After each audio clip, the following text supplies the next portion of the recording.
ഭാവചിന്ത എന്ന് പറയുന്ന വിഷയമാണ് ഞാനിവിടെ പറയാൻ ഉദ്ദേശിക്കുന്നത്. ഭാവചിന്ത ഒരു ഗഹനമായ വിഷയമാണ്. ഒരുപാട് നൂലാമാലകളും തർക്കങ്ങളും ഒക്കെയുള്ള വിഷയങ്ങളാണ് ഭാവചിന്ത. ഒരാൾ ദോഷമില്ലെന്ന് പറയും, ഒരാൾ ദോഷമുണ്ടെന്ന് പറയും. അപ്പം അങ്ങനെ ഉള്ളൊരു വിഷയമാണ്. അപ്പോൾ ഒരു ഭാവം നമ്മുടെ ജാതകത്തിലാണെങ്കിലും പുസ്തകത്തിലാണെങ്കിലും 12 രാശികളെ കൊണ്ടാണ് നമ്മൾ ഫലങ്ങളെല്ലാം ചിന്തിക്കുന്നത്. അപ്പോൾ അതിൽ ഭാവത്തിന് ബലമുണ്ടോ ഭാവത്തിന് ദോഷമുണ്ടോ എന്നുള്ളതാണ്. ഓരോ ഭാവങ്ങളും ജാതകീയ മുഖ്യം ലഗ്നം, ജാതകത്തിന് മുഖ്യം ലഗ്നമാണ്. പ്രശ്നത്തിന് ആരൂഢാണ് പ്രാധാന്യം. അപ്പോൾ ലഗ്നം മുതൽ 12 ഭാവങ്ങൾ, അതൊക്കെ എല്ലാവർക്കും അറിയാവുന്നതാണ്. ലഗ്നം കൊണ്ട് എന്താണ് ചിന്തിക്കേണ്ടത്, രണ്ടാമത്തെ രാശി കൊണ്ട് എന്താണ് ചിന്തിക്കേണ്ടത്, മൂന്നാമത്തെ കൊണ്ട് എന്താണ്, അങ്ങനെ 12 ഭാവങ്ങളെ കൊണ്ട് എന്താണ് ചിന്തിക്കേണ്ടത് എന്നൊക്കെ എല്ലാവർക്കും വ്യക്തമായിട്ട് അറിവുള്ള കാര്യമാണ്. അപ്പോൾ സാമാന്യമായിട്ടൊരു നിയമം പറയുന്നത് എന്താണെന്ന് വെച്ച് കഴിഞ്ഞാൽ, ഭാവാധിപൻ്റെയും ശുഭഗ്രഹങ്ങളുടെയും ദൃഷ്ടിയോഗാദികൾ വന്നു കഴിഞ്ഞാൽ ആ ഭാവത്തിന് പൂർണ്ണ ബലമുണ്ട് എന്നുള്ളതാണ് ഒരു സാമാന്യമായ നിയമം നമുക്ക് ആചാര്യന്മാർ പറഞ്ഞു തരുന്നത്. അപ്പോൾ ലഗ്നത്തിന് ബലമുണ്ടോ? ലഗ്നമാണ് എല്ലാത്തിൻ്റെയും കേന്ദ്ര ബിന്ദു ജാതകത്തിന്. അപ്പോൾ ആ ലഗ്നത്തിൻ്റെ ബലം നിർണ്ണയിക്കുന്നത് എങ്ങനെയാണ്? അപ്പോൾ ലഗ്നത്തിന് ബലം നിർണ്ണയിക്കുന്നതിൽ വരാഹമിഹിരാജാനും പറഞ്ഞിരിക്കുന്നത് ഹോരാസ്വാമി ഗുരുജ്ഞ വീക്ഷിത അന്വേഷിച്ച വീതി ഉൾക്കട എന്ന് പറയുന്ന നിയമമാണ്.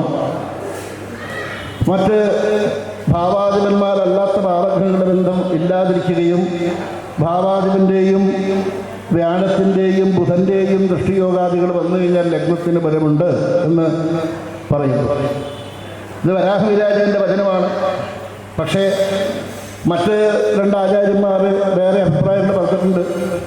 അവിടെ ശുക്രനെ കൂടെ ഉൾപ്പെടുത്തിക്കൊണ്ടാണ് പറഞ്ഞിട്ടുള്ളത്. അല്ലെ, യോയോ ഭാവ പ്രഭുണോ യുക്തോ ദുഷ്ടോധവ ഭവിപ്രശ്നേ ഗുരുബുധ ശുക്രൈരേവം വക്തവ്യം തസ്യ ശുഭം. അവിടെ ശുക്രനെ കൂടെ ഉൾപ്പെടുത്തിയിട്ടുണ്ട്. വരാഹവിരാചാര്യൻ ബുധനെയും വ്യാഴത്തെയും ഭാവാധിപനെയും മാത്രമാണ് പറഞ്ഞതെങ്കിൽ മറ്റൊരാചാര്യൻ ഗുരുബുധ ശുക്രൈരേവം വ്യാഴത്തിനെയും ശുക്രനെയും ബുധനെയും പറഞ്ഞിട്ടുണ്ട്, ഭാവാധിപനെയും പറഞ്ഞിട്ടുണ്ട്. അതുപോലെ തന്നെ ഫലദീപികാചാര്യൻ പറഞ്ഞിട്ടുണ്ട്, രൂപം മാനുഷവേ അളിഭേ അംഗ്രി അപരേശ്വർത്ഥം ബലം ചത്തനു തുല്യം സ്വാമിവരേന ചോപരിയെ നാഥേ അതിരീജുൾക്കടം. സ്വാമി ജഗ്നിയുതേ കവിയുതേ അന്യയുക്തേ അരീക്ഷിതേ. അപ്പോൾ രൂപം മാനുഷവേ മനുഷ്യരാശി ലഗ്നമായിട്ട് വന്നാൽ പൂർണ്ണ ബലമുണ്ടെന്നും, രൂപമാനുഷേ അളിഭേ അംഗ്രി വൃശ്ചിക രാശി ലഗ്നമായിട്ട് വന്നാൽ കാൽബലവും, അപരേഷ്വർത്ഥം മറ്റുള്ള രാശികളൊക്കെ ലഗ്നമായിട്ട് വന്നാൽ പകുതി ബലവും ഉണ്ടെന്നാണ് ഫലദീപികാചാരം പറഞ്ഞിട്ടുള്ളത്. അപരേഷ്വർത്ഥം ബലം ചേർത്തനോ തുല്യം സ്വാമി ബലേന ചോപരികയെ നാഥേ അതിവീജിൽക്കണം.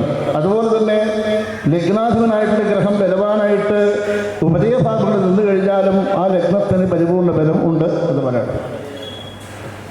പിന്നെ പറയുന്നതാണ് സ്വാമി യജ്ഞയുദേക്ഷിതേ അന്യരും കവിയുദേജ അന്യരും ഉദ്ദേശിത എന്നാണ്. അതായത് സ്വാമി എന്ന് വെച്ചാൽ ആ ഭാവാധിപൻ, ഈഡ്യം ചൽ വ്യാഴം, യജ്ഞം ചൽ ബുധൻ, കവി എന്ന് വെച്ചാൽ ശുക്രൻ. ഈ ഗ്രഹങ്ങളുടെ ദൃഷ്ടിയോഗാദി ഉണ്ടാവുകയും മറ്റ് ഗ്രഹങ്ങളുടെ ബന്ധങ്ങൾ ഇല്ലാതിരിക്കുകയും ചെയ്താൽ അവിടെ ലഗ്നത്തിന് പരിപൂർണമായിട്ട് ബലം പറയുന്നതാണ്. അതുപോലെ തന്നെ വരാഹവിരാചാര്യൻ മറ്റൊരു പ്രകടനത്തിൽ പറഞ്ഞിട്ടുണ്ട്, ചില രാശികൾ ഇന്ന ഭാവങ്ങളായിട്ട് വന്നു കഴിഞ്ഞാൽ നൈസർഗികമായിട്ട് ബലമുണ്ട് എന്ന് പറഞ്ഞിട്ടുണ്ട്. അതാണ് കണ്ടകകേന്ദ്ര, നിങ്ങൾക്ക് എല്ലാവരും അറിയാവുന്ന പ്രമാണങ്ങളാണ്. കണ്ടകകേന്ദ്ര ദൗഷ്ടസപ്ന സപ്തമലഗ്ന വൃദ്ധകഭാനാം തേഷു യഥാവിധേഷു ബലാഢ്യാം കീടതരംബുജര പശപശ്ച. അപ്പോൾ കീടരാശി 7ാം ഭാവമായിട്ട് വന്നു കഴിഞ്ഞാൽ ബലമുണ്ട്. നരരാശികൾ ലഗ്നമായിട്ട് വന്നു കഴിഞ്ഞാൽ പൂർണ്ണ ബലമുണ്ട്. കീടുതര അമ്പുജര ജലരാശികൾ 4ാം ഭാവമായിട്ട് വന്നു കഴിഞ്ഞാൽ പൂർണ്ണ ബലമുണ്ട്. ഇനി ചതുഷ്പത്ത് രാശി 10ാം ഭാവമായിട്ട് വന്നു കഴിഞ്ഞാൽ നൈസർഗികമായിട്ട് ബലമുള്ള രാശികളാണ്. ഇത് വരാഹവിരാചാര്യം പറഞ്ഞിരിക്കുന്ന വചനമാണ്. മറ്റ് ആചാര്യന്മാരെല്ലാം ഈ രീതിയിലാണ് പറഞ്ഞിരിക്കുന്നത്.